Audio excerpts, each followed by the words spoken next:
Muy buenas noches, bienvenidos a La Controversia, un programa de Canal Capital, de la franja de opinión de Canal Capital, aquí todos los lunes sobre los temas candentes del momento. La semana pasada hubo un tema que suscitó mucha controversia, mucho debate, y es el de el viaje hacia La Habana de dirigentes políticos, sociales, a conversar con las FARC, a hablar de los temas de paz, y eso pues tuvo una primera manifestación pública abierta del Procurador General, que habló de investigar a quienes iban a La Habana.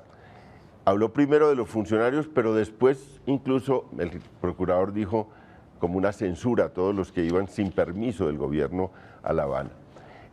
Pues intervino el fiscal, ha intervenido, hay muchas columnas, hay mucha discusión, hay muchos sobre el tema.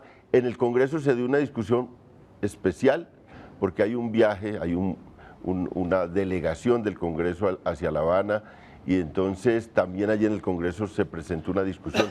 Eso es lo que vamos a debatir hoy, pero vamos a ir más allá del tema de si es legal ir, si no es legal, si el gobierno tiene autorización para enviar funcionarios o para impedir que vayan funcionarios. Vamos a ir más allá del tema, vamos a hablar hoy de la utilidad que tiene ir a La Habana, qué importancia tiene que dirigentes políticos vayan, que no vayan. Vamos a tener gente que está en el debate y precisamente tenemos un panel de lujo hoy. Tenemos a personas protagonistas del hecho, Álvaro Leiva, que ha sido uno de los criticados por ir a La Habana, que ha traído mensajes de La Habana, y muchas gracias, Álvaro, por venir a... No, con todo gusto, León. Juan Lozano, senador del partido de la U, también partícipe de todas estas controversias. Muchas gracias, Juan, por acompañarnos. Muchas gracias, León, por la invitación. Muy contento de estar aquí. Bueno, y a este lado tenemos dos juristas muy especiales también. En el caso de Carlos Gaviria, no solo un jurista muy notable, sino un político también. En los últimos años fue candidato presidencial del Polo Democrático, senador. Muchas gracias, Carlos, por venir. No, León, a ti por invitarme. Muchas gracias. Juan Manuel Charri, que ese no ha hecho incursión en la política. No, se mantiene como jurista y fue decano de la Universidad de Derecho de la Universidad del Rosario, ha estado mucho en la rama judicial, en distintos cargos en la rama judicial, y ahora ejerce como abogado en los temas sobre todo constitucionalistas. Como abogado constitucionalista, sí, señor. Bueno, muchas gracias, Juan Manuel, por acompañarnos. León. Y vamos a un pulso político, a un contexto de este debate, para luego venir con este panel de lujo a debatir sobre este tema que ha interesado al país en las últimas semanas.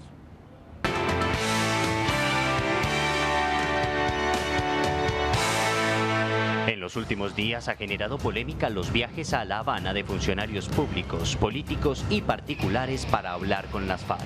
Ninguna diferencia entre aquellos que se reúnen con los paramilitares para obtener su desmovilización sin que en el momento existiera la prohibición legal o la exigencia legal de ser autorizados por el presidente, y quienes hoy, en las semanas anteriores, siendo funcionarios públicos, violando la prohibición legal, es decir, sin autorización del señor presidente de la República o de el alto comisionado, han hecho presencia en La Habana.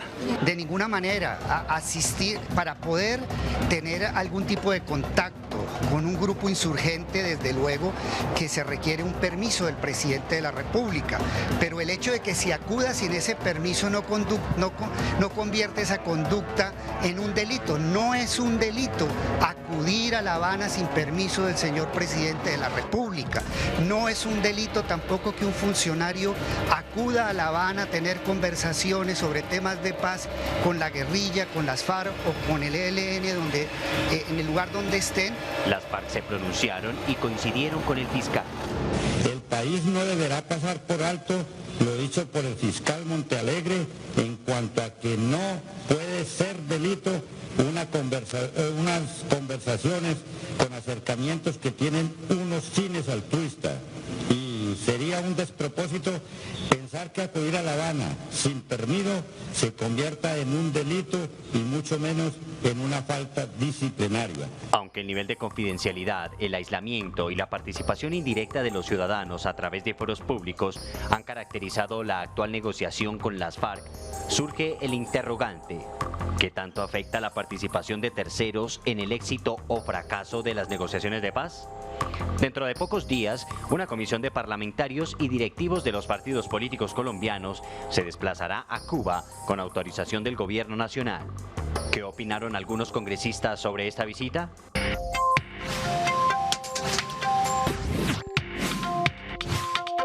Yo creo que es muy importante que los congresistas vayan a La Habana, porque finalmente necesitamos enterarnos de primera mano hasta dónde va a llegar un acuerdo de paz con el gobierno nacional. A mí no me gusta cómo se está planteando el viaje porque no hay claridad en las reglas del juego, porque han convertido a La Habana en un caguán con pasaporte. Yo no estaba de acuerdo con ese viaje, me parece que el Congreso no puede ser juez y parte, al fin y el Congreso tiene que legislar, tiene que ordenarse un poconón de criterios y al respecto de lo que es un proceso de paz que no conocemos. La idea es poder sumar al proceso, poder garantizar que sea un proceso que le sirva a llegar a la paz a Colombia. Nosotros vamos solo si la mesa nos invita de manera conjunta y haremos una propuesta muy alineada en su momento definida si llega a haber viaje. El proceso de La Habana no es el único que ha generado controversia frente a la participación de terceros. ¿Qué pasó en el Caguán y en Santa Fe de Ralito? En el caso del Caguán era un ambiente optimista de participación general, pero también un poco cacofónico. Todo el mundo hablaba y hablaba, pero eso chocaba o tenía un obstáculo mayor, y era el hecho de que las FARC por ese momento, estando en ascenso, no querían rápidamente hacer la paz, ni el Estado tampoco.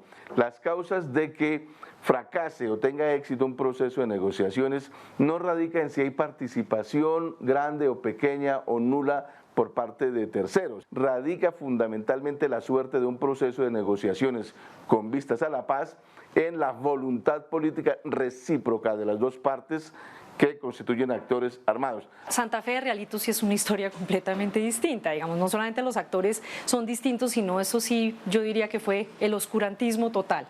Ahí los colombianos no supimos qué se negoció, ahí no supimos absolutamente nada, fue una negociación absolutamente bilateral entre el gobierno nacional y estos grupos, y pues realmente ahí no hubo ninguna participación de nadie, solamente de las dos partes del gobierno y de las representaciones de las AUC.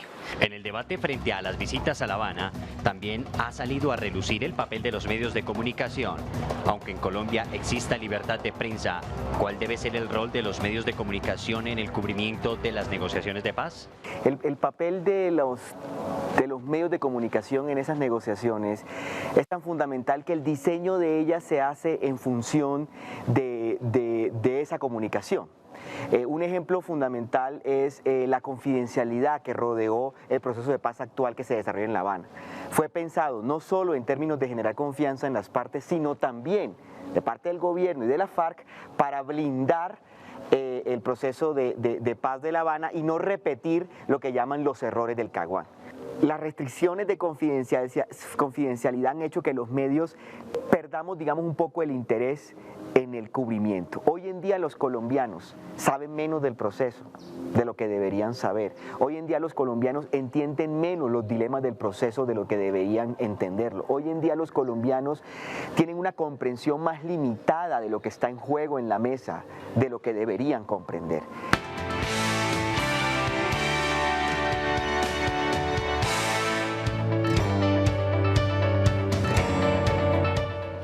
Estamos en la controversia sobre un tema muy debatido en estas semanas, que es el del viaje a La Habana de dirigentes políticos, de funcionarios, de particulares, de líderes sociales. Y bueno, tenemos aquí un panel para empezar a discutir esto. Y vamos a empezar con Álvaro Leiva, que ha ido a La Habana, que cuéntenos qué ha ido a hacer a La Habana y cómo le parece este debate que se ha suscitado. Bueno, yo he ido a La Habana muchas veces. He ido a hablar con Castro, he ido a hablar con Gabo, he ido a hablar con mucha gente. Y he ido 3 veces en un año. Ahora, en este proceso. En un año, sí. Y cada vez que vengo busco al gobierno. cada vez que regreso, contarle cosas. De golpe tú fuiste testigo alguna vez de ese empeño que yo tenía. Esto que se suscita ahora me ha parecido muy extraño porque María Jimena de Duzán me hizo un reportaje hace como 3 meses y yo relato y digo, traté de hablar con fulano de tal y Pascual y tal. Lo primero que hay que advertir es lo siguiente, Cuba no es Colombia. Segundo, ellos no están pedidos por la justicia en este momento. Tercero, es impresionante las colas que hay cuando uno se va a montar en Avianca. Es mucha la gente. Tratar de decir que los particulares que van a La Habana, habría que ver de todos ellos quién es el que va a hablar con la guerrilla. Y lo otro es que nadie se lee las cosas.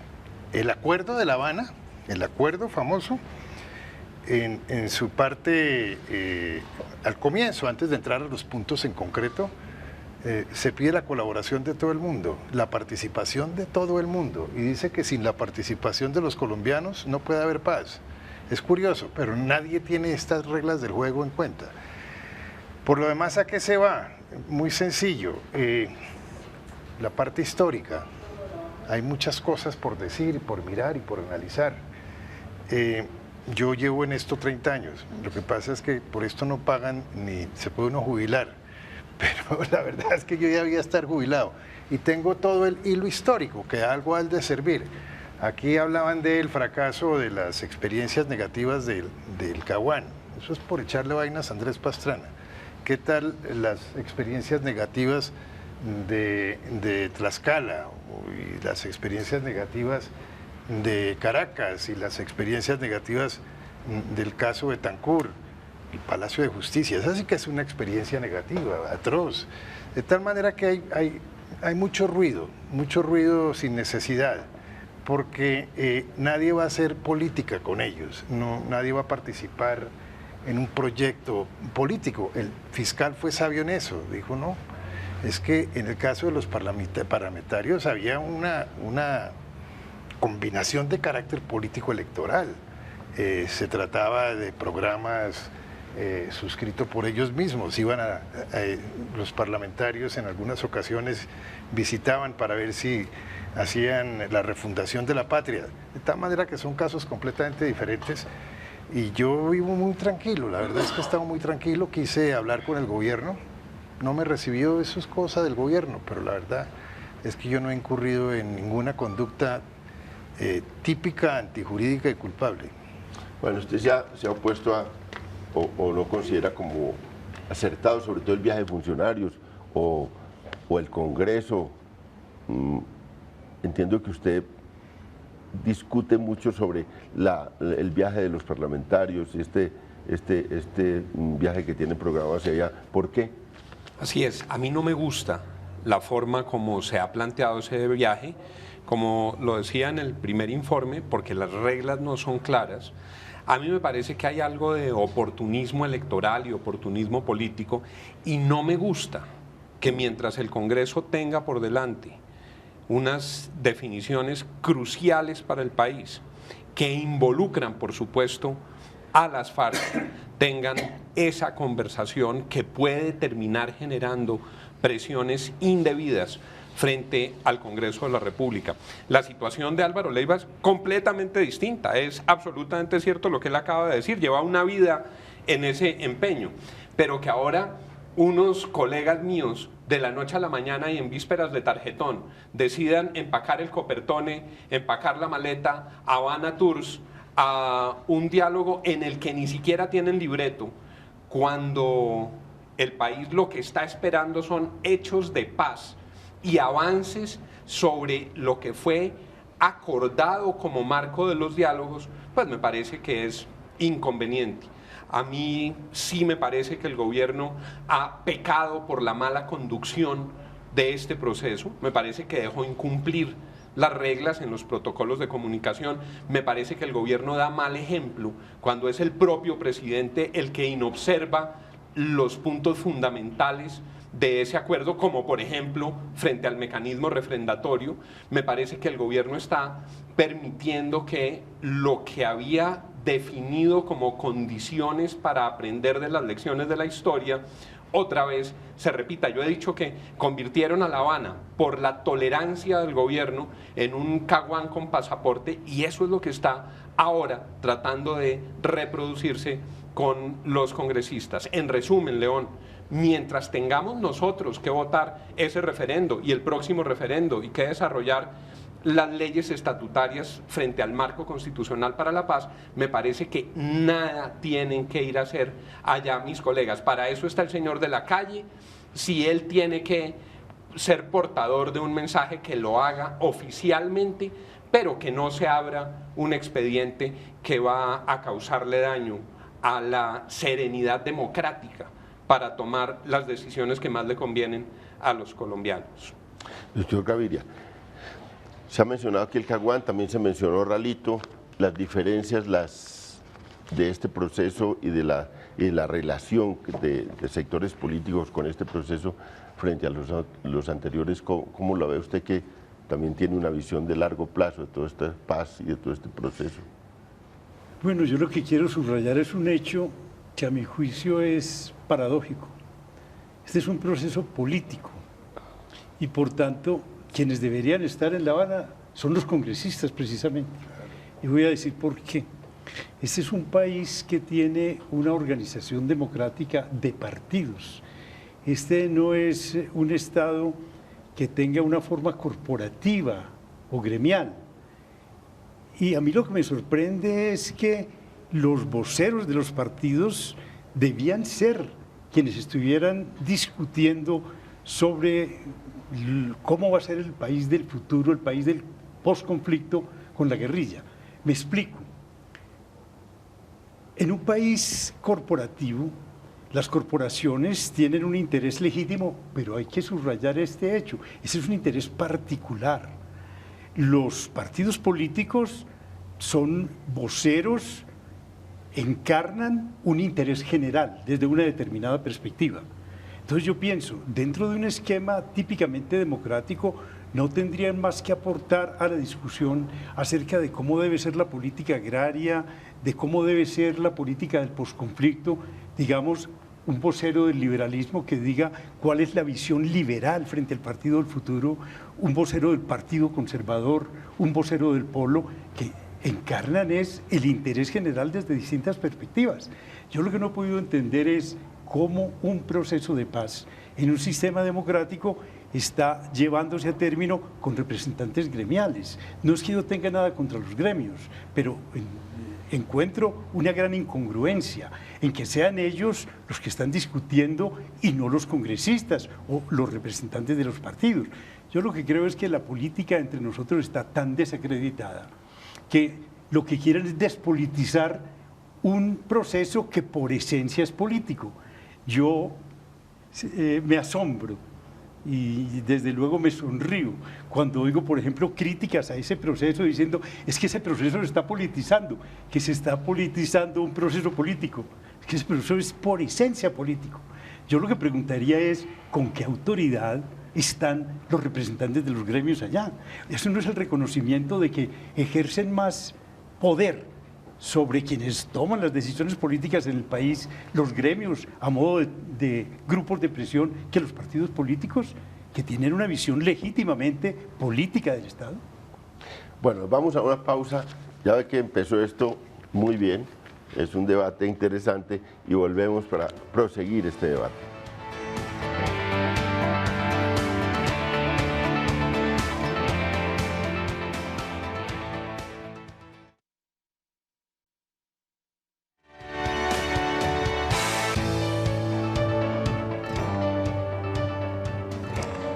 Estamos en La Controversia, transmitiendo Canal Capital en directo, un debate sobre el tema de la semana, el tema de la viaje de parlamentarios, de funcionarios, de particulares a La Habana y la contribución que eso hace al proceso de paz o el perjuicio que le causa. Y por eso estamos acá con especialistas, con protagonistas, con dirigentes políticos.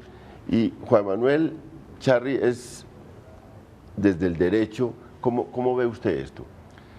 A ver, primero me sorprende que haya tantas hipótesis y tan diversas en torno a un tema que debía ser muy claro. yo lo que veo es que los particulares están en libertad de conversar en el exterior con cualquier persona, así esas personas tengan procesos judiciales en Colombia. De manera que frente a particulares que vayan con cualquier intención lícita, es posible entrevistarse con esas personas en La Habana. Pienso que es diferente el caso de los funcionarios públicos, porque el proceso de paz está atribuido al presidente de la República. Él tiene una responsabilidad de sacar adelante ese proceso, por un lado, y por el otro es quien tiene la competencia para adelantar las negociaciones. Las otras autoridades no tienen competencia para hacer esas negociaciones. De allí que sea explicable que se requiera autorización del gobierno para entrevistarse con las personas que están en la mesa de diálogo.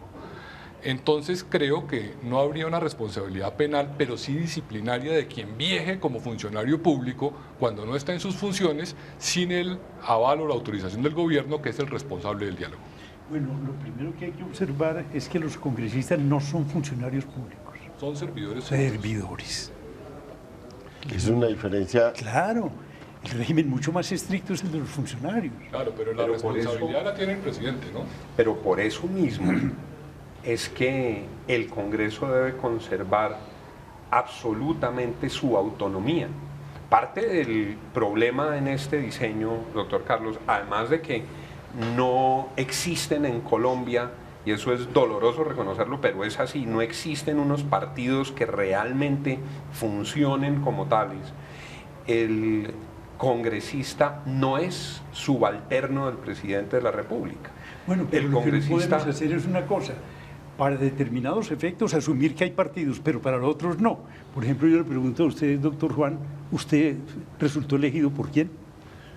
Yo soy hoy miembro de un partido frente al cual no comparto su orientación. Bueno, eso es otra cosa, y pero hago fue parte elegido por un de partido. la disidencia de ese partido, doctor Carlos. Yo hoy soy un disidente del partido de la U. El partido de la U tenía una orientación y fue cambiada. Que tenga disidencias, que tenga discrepancias, pero lo que le digo, pero fue elegido por un partido. Lo digo para señalar que este proceso lo que tiene que garantizar no es la ronda del turismo, sino los hechos de paz y la concreción de una negociación que debe conducir a algo fundamental, y es que dejen las armas, dejen de reclutar niños, dejen el secuestro, de manera que hacia allá es hacia donde debe avanzar. Yo quisiera simplemente hacer una observación en lo que ha dicho Juan. Luego, y claro, y es una muy simple. ¿Por qué partimos de la base de que los congresistas van a hacer turismo?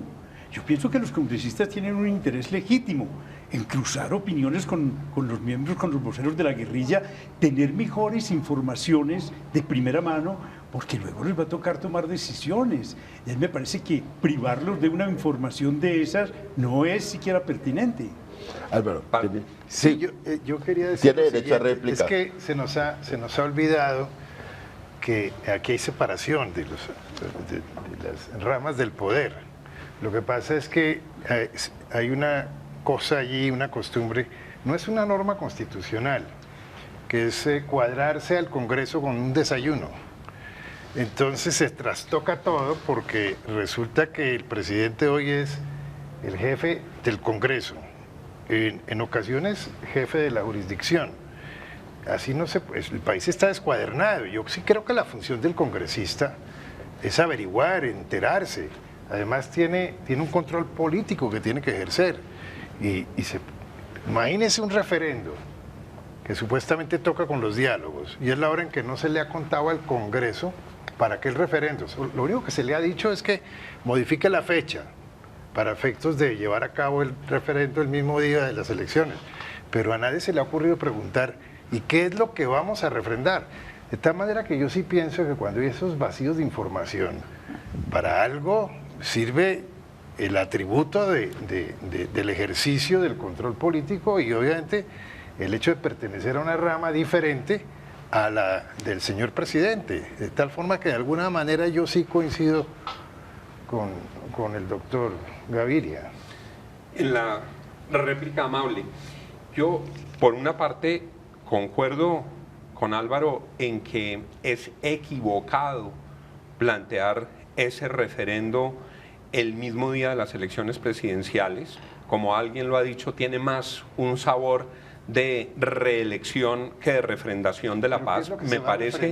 Me parece bien que se le consulte al pueblo colombiano el contenido de los acuerdos, pero además de que no se ha dicho para qué es, además de que eso tiene un componente supremamente inquietante de oportunismo de gobierno, claro que combinar la refrendación ciudadana y la consulta a los colombianos con los fusiles empuñados es peligroso.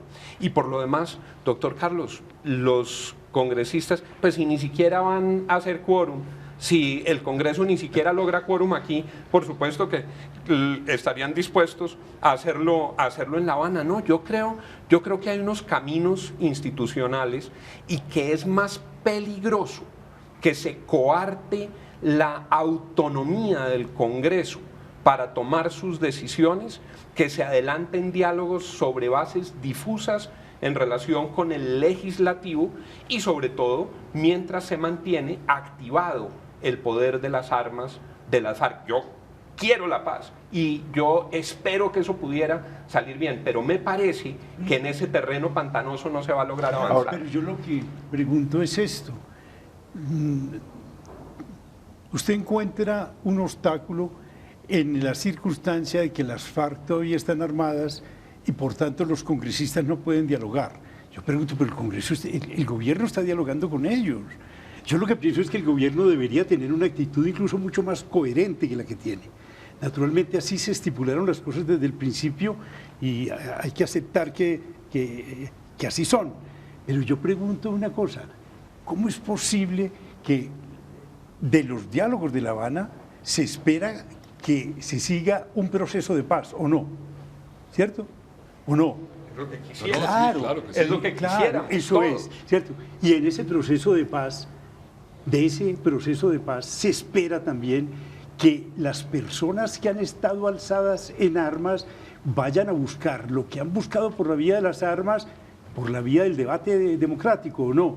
Correcto. Sí. Claro, ¿cierto? Claro, estamos de acuerdo. Hasta ahí estamos de acuerdo. Entonces pregunto, ¿no piensan ustedes que no se ha preparado ese ambiente para que la gente los reciba como congresistas o como participantes en la vida política, que el hecho de que todavía la gente se esté preguntando, entonces vamos a tenernos que aguantar al señor Timochenko en el Congreso? Yo hago una pregunta que es elemental. ¿No es mejor aguantarlo en el Congreso oyéndole discursos que en el monte echando bala? A mí me parece tenemos que estar dispuestos, si hay hechos reales de paz y voluntad de paz, para que así suceda. ¿Cuáles son esos hechos reales? El problema es que no se han generado, doctor Carlos. Mientras estamos en La Habana, mataron 3 policías en el Caquetá, volaron el oleoducto el fin de semana, Juan, siguieron secuestrando gente, doctor Carlos. Vamos despacio, Juan, vamos despacio. A mí me parece que desde el comienzo eso fue lo que se faltó. Es que me da pena interrumpirlos, pero los voy a interrumpir porque creo que estamos despistados. Yo lo que creo es que los congresistas no deben ir a La Habana sin el aval del gobierno, porque el gobierno es el responsable del proceso de paz, es el que lo dirige, y ya cuando llegue el momento presentará el tema político y se dará el debate que corresponde. Perdóname, Juan si Manuel, hay interferencias...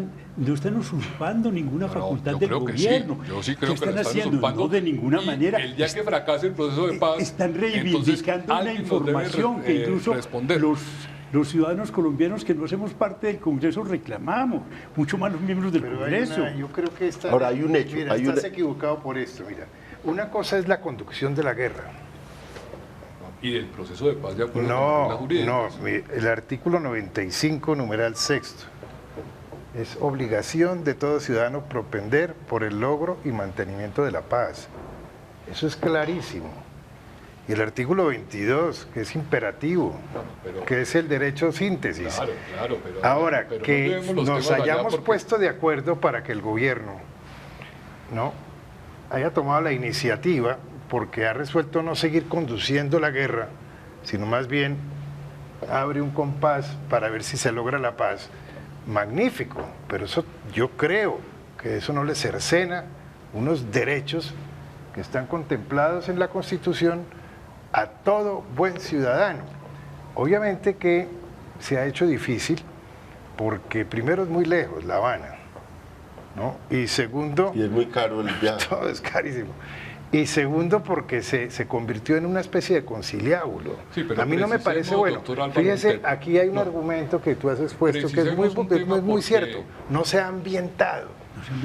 La gente no sabe de qué se trata. Pero precisemos un punto. Y un proceso además debe ser la conducción pedagógica para preparar y enriquecer a la y otra cosa ciudadanía es en términos de negociar democracia. con personas que están al margen de la ley. No, Es que el hecho de que se negociando. quiera la paz no quiere decir que todos los ciudadanos tengamos que ir a transar con personas que están, claro, todos, que no están todos. al margen de la ley. Ahora, el punto que se está debatiendo hoy en La Habana es un punto que tiene mucho que ver con el mundo político y es, antes estábamos discutiendo el tema agrario, eso tiene que ver, claro, con el mundo político, pero este sí es el tema de la participación política. Y ahí los políticos pues juegan un papel muy importante. Y pactaron negociarlo entre ellos. Cuando termine el acuerdo lo vamos a debatir todos, ya sea por referéndum, ya sea en el Congreso cuando lleven la ley. Lo que no podemos es desordenar el proceso en aras de una ampliación y de una información que no es la regla del juego que se pactó con el gobierno. A ver, Juan. El diseño que el país escogió para estos procesos de diálogo parten de un régimen excepcional, doctor Carlos, en virtud del cual es el Ejecutivo el que conduce el proceso.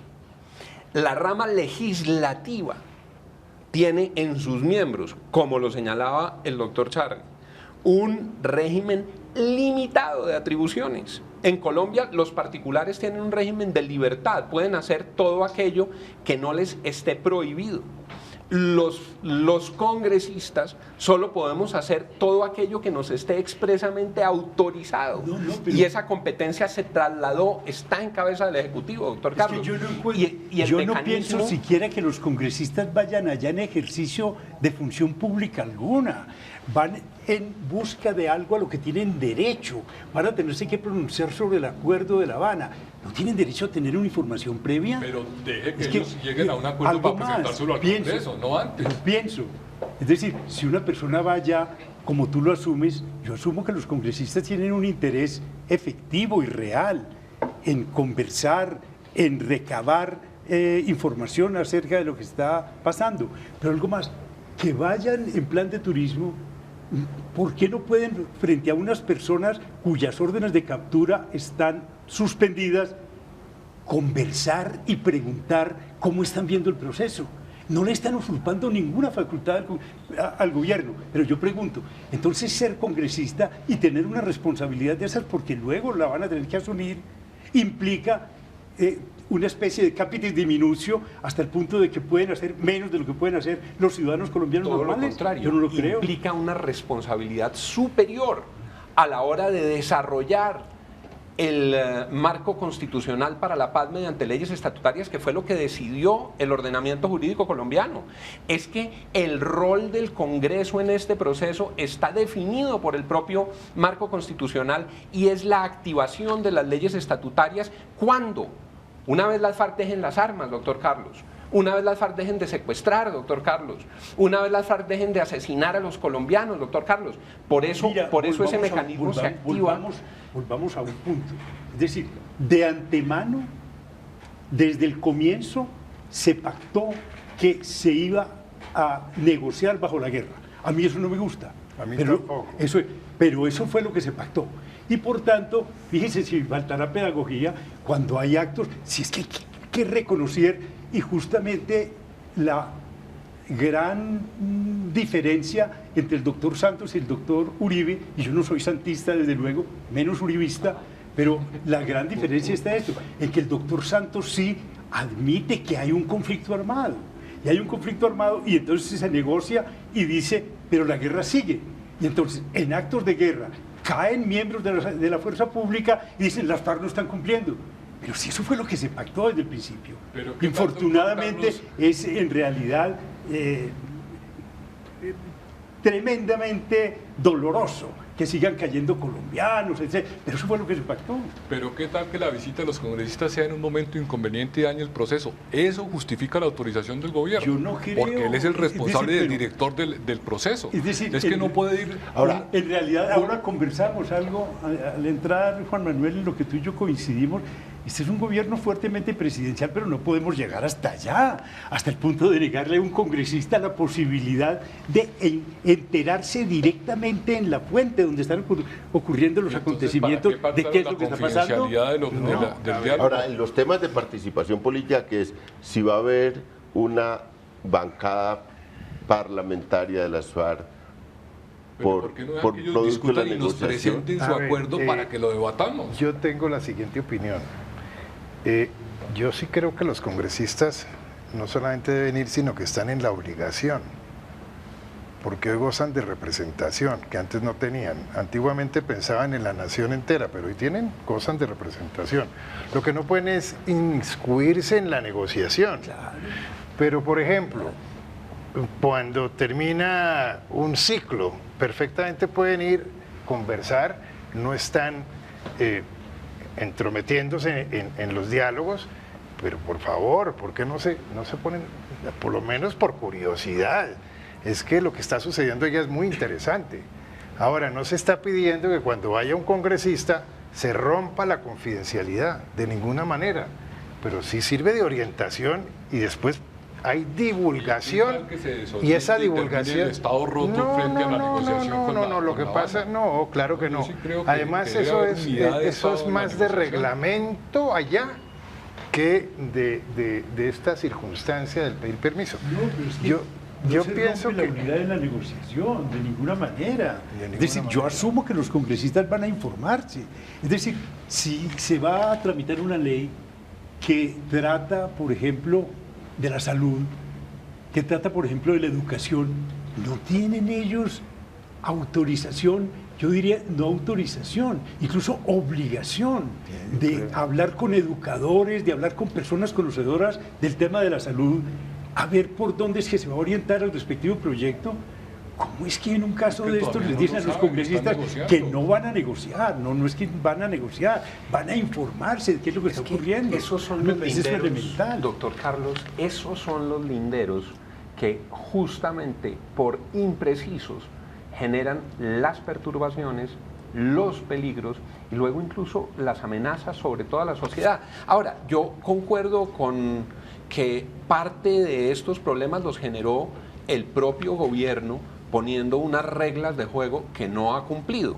Ya mencionábamos cómo lo del referendo es un conejazo al acuerdo, ese era un punto que tenía que venir después, el gobierno se manda solo, justamente en un momento en el que tiene que tapar el costo de unas infidencias que comete cuando el propio gobierno empieza a contar lo que se está hablando en La Habana y corre a radicar un referendo violando lo que el propio gobierno se ha comprometido a hacer.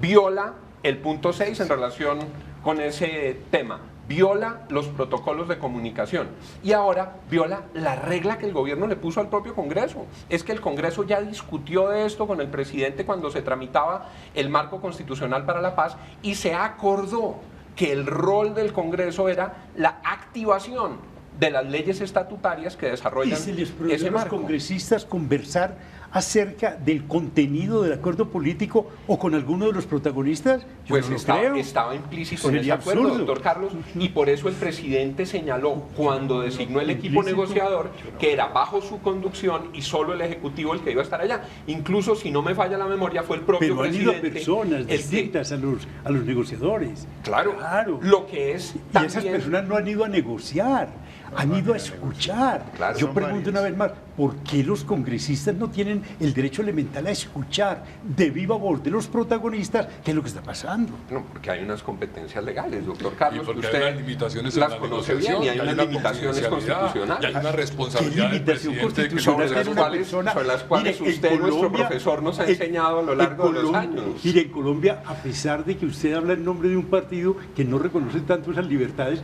todavía existen la libertad de expresión, la libertad de pronunciarse, la libertad de escuchar. Y yo digo, ¿por qué a un congresista le niegan la posibilidad de hablar y de escuchar lo que está ocurriendo en un proceso tan importante como el proceso de paz, donde él sin duda va a tener que ser protagonista y por tanto, mientras esté armado de mejores elementos de juicio, tanto mejor? Bueno, vamos a ir a una pausa y después de esta pausa, porque hay unos contenidos del debate, van entiendo yo, los congresistas, y está muy interesado en que vaya el mundo político porque van a discutir el estatuto de oposición, porque están discutiendo si les dan o no unas curules especiales en el Congreso, una circunscripción especial, y son cosas que son del corazón del Congreso y por eso es, entiendo yo, el interés de ir. Esos temas y la constituyente serán para nuestro último segmento.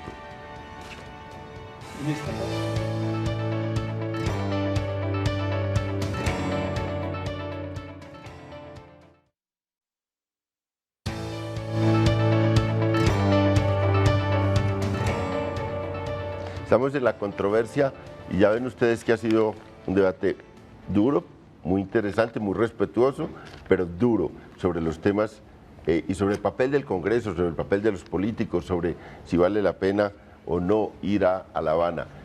Pero, doctor Álvaro Leiva, lo han acusado a usted de que usted fue el que le vendió la idea a las FARC de la Constituyente, que es uno de los temas más polémicos. A mí yo en medio de todo me divierto mucho porque es que me parece tan gracioso que a estas horas de la vida vengan con el cuento de que yo los convencí. Le voy a contar algo que lo escribí a propósito de un libro que publicó la Universidad Javeriana con motivo de los 20 años.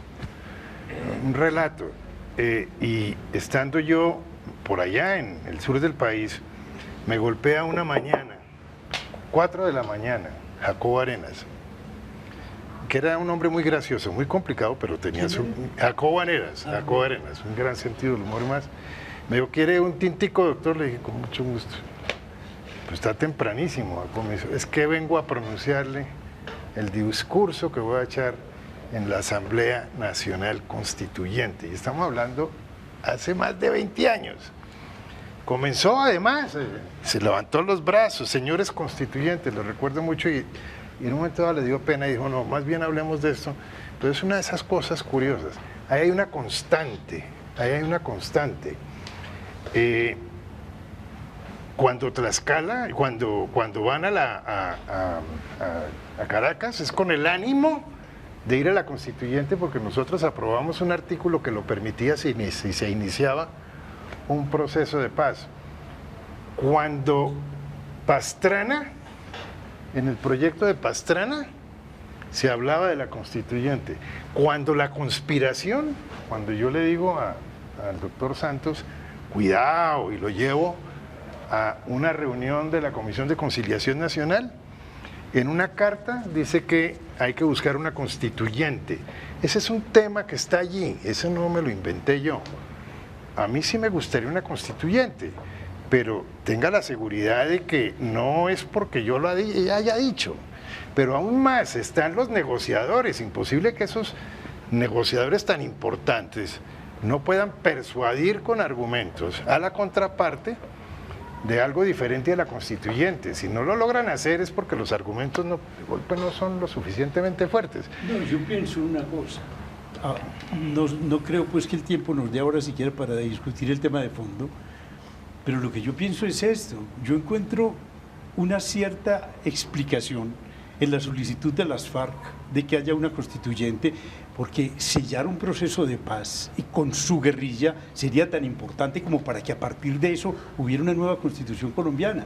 Pero yo veo absolutamente inviable la constituyente como un instrumento apto para ese propósito. Completamente inviable. Yo no creo que se estén jugando una nueva constitución. Claro, porque la Constitución establece que una asamblea constituyente tiene que ser elegida popularmente. Claro. Las FARC gozarán de popularidad suficiente como para elegir un número de constituyentes que garantice que los acuerdos se van a plasmar en normas constitucionales. De ninguna manera. Yo les hago una pregunta.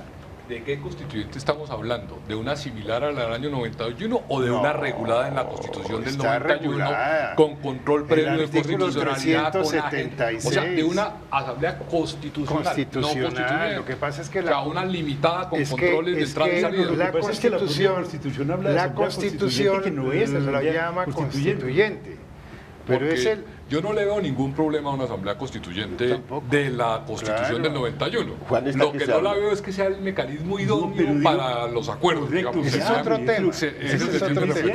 Es más, creo que no se necesita ningún mecanismo a esta altura. Es decir, el riesgo que se correría es que esa asamblea tenga una composición tal que vaya a rechazar completamente lo que se acordó en La Habana.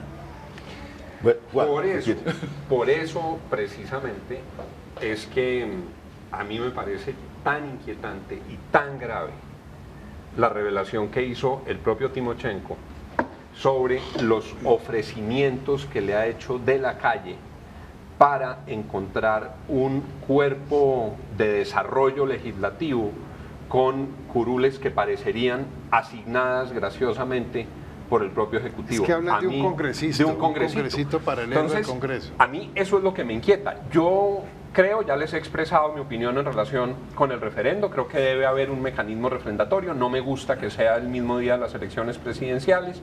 A mí me parece que Colombia, tarde o temprano, debe ir a una asamblea constituyente porque este es un país descuadernado, este es un país que tiene que recomponer su sistema político y su sistema institucional, pero me parece escalofriante que el doctor de la calle, por debajo de la mesa, en un punto distinto del que están discutiendo, trate de empatar entre el conejo del referendo con el ofrecimiento del congresito. Eso me parece muy peligroso. No Timochenko, no, por eso lo dije. Y salió publicado primero en un periódico de Estados Unidos, Claro. porque ANCOL lo publicó. ANCOL lo publicó y los periodistas gringos se dieron cuenta y nos contaron a todos los colombianos que lo que de la calle les estaba ofreciendo era regalarles unas curules como balanza por el tema del referendo en un congresito. Entonces, cuando digo que no hay reglas claras, doctor Carlos, es porque me inquietan estas cosas. Tiene que haber transparencia total para que los colombianos sepamos a qué atener. Estoy Transparencia total sería que los colombianos estuviéramos enterados de qué es lo que está ocurriendo. Pero no, es que y empezando por los congresistas, que los congresistas supieran qué es lo que está ocurriendo. No, es que una cosa es la confidencialidad para efectos de los métodos de conversación y otra cosa es el grueso de los temas. Pero ahí tanto que tú las anunciaste acá. Y no están todo acordado hasta No, yo creo que la gente no se ha leído la agenda. Entonces, La ¿sabe gente qué? no, aquí en Colombia no se lee nada. Pero hay un Perdóneme que hable así de feo, pero eso es hay cierto. un tema que tocó el periodista, el editor político de Semana, que decía que hay una restricción también, que este proceso ha tenido una restricción de los periodistas. Eso se palpa en La Habana y que por eso está mal informado también el proceso. Yo la verdad no conozco el tema. Hay gente que se queja, periodistas que se quejan, yo quiero ir y no puedo, pero hasta allá no alcanza mi capacidad de adivinanza. Porque aquí, pues, empezaron a surgir críticas porque Canal Capital va con Antonio Caballero, que es un programa de las claves. La columna de Antonio Caballero cuenta. Sí, que vaya y empieza a discutirse, bueno, pero si es un canal oficial, digamos, si es una televisión pública, ¿qué restricción hay? Porque ahí se mezclan las dos cosas. Yo lo que creo es que de los misterios no sale nada, de la falta de transparencia no sale nada. Otra cosa es contar algunas circunstancias para las cuales se ha pedido reserva, pero hacer de un proceso de paz una gran reserva es una locura furiosa, porque después comercializar el resultado, por decirlo de alguna forma, ambientar al país, ¿no? Hacer del para proceso eso están un éxito. demorando con los puntos, para eso se pusieron las condiciones, que las partes van informando lo que van haciendo en la medida que van avanzando. Te noto muy godoy, es una cosa.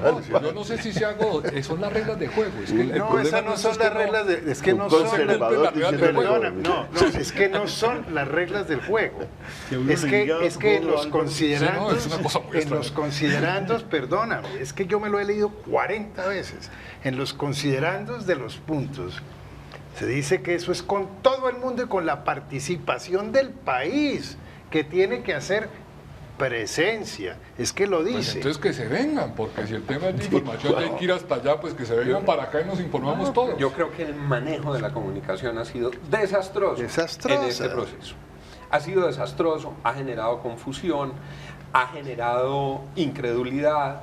El manejo de la comunicación incumplió una norma que el presidente había dicho que era tutelar para esto, y era que se manejaban comunicados conjuntos. Entonces lo que vemos es un escenario en el que todas las mañanas llegan con la cabeza agachada los representantes de los gremios, como dice el doctor Gaviria, el doctor de la calle, Sergio Jaramillo, y por la tarde tenemos a los delegados de las FARC hablando de lo divino y lo humano horas enteras, y del gobierno nos enteramos de Humberto de la Calle cada vez que viene a Bogotá 15 días, hacen unas reuniones con los favoritos del régimen, les cuentan a ellos unas cositas, por aparte que no le cuentan a usted, ni a Juan Manuel Charri, ni a Álvaro Leiva, por supuesto, ni a mí tampoco. Hacía tiempo que no había el régimen. Claro, es que opera como régimen, y mientras tanto, lo que el país sigue viendo es un baño de sangre, claro, por las reglas que se han establecido, pero sigue viendo esa tragedia cotidiana. El gobierno perdió la conducción incluso de la estrategia de comunicaciones. Juan Manuel, una pregunta que viene de periodistas. ¿La televisión pública debe cubrir o no los procesos de paz? ¿Esta televisión pública? Yo creo que no tiene inconveniente, porque es que una cosa es, digamos, los recursos públicos, pero cumple con una labor periodística en igualdad de condiciones que los demás y estaría bajo el régimen particular como actividad periodística. Yo no le vería problema. Eso porque ya, digamos, como este canal en el que estamos es tan entrometido en esos temas, se está metiendo en esos temas, pues siempre es una angustia para el canal, pero bueno, eso es como parte del debate.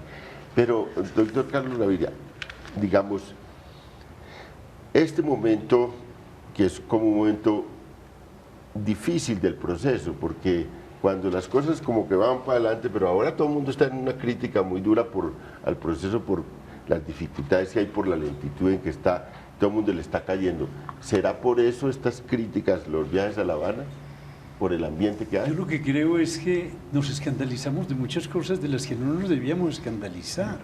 Es decir, ¿quién no anticipa en un proceso de esta naturaleza 1000 dificultades? Es evidente que tiene que haber 1000 dificultades, 1000 tropiezos, pero justamente el reto es superar esos tropiezos. Ustedes saben que yo no soy santista, pertenezco al único partido que se ha declarado en oposición en Colombia, pero sí sigo aplaudiendo el gesto del presidente Santos de convocar una mesa de diálogos, y no me gusta la palabra negociaciones, pero aceptémosla, con el objeto de esforzarnos por terminar el conflicto armado que vivimos desde hace tiempos mediante ese método, que me parece, por una parte, el más civilizado, por otra parte me parece el más viable. Pienso incluso que es el único viable, pero que hay dificultades, clarísimo, pero no hagamos de cada dificultad un obstáculo que va a frustrar definitivamente un proceso en el que tenemos mucha esperanza. Entonces, Leiva, la palabra que mencionó, ¿realmente el régimen es el único que tiene acceso al proceso de paz? Yo creo que el régimen trata de dominarlo todo, con exclusión incluso de partidos que confiesan ser del régimen. Por ejemplo, en la mesa no está el Partido Conservador. Aún más, yo tendría en la mesa al Polo, tendría a todo el mundo. De los partidos políticos. Pero no solo eso, es que por definición, y coincido con Pero vi al presidente del Partido Conservador defendiéndolo a usted. Pues claro, ¿qué tal que no? Si es que yo no he hecho nada que no corresponda a lo que se debía hacer. Pero venga, le cuento. Este es un proceso político. Pero claro.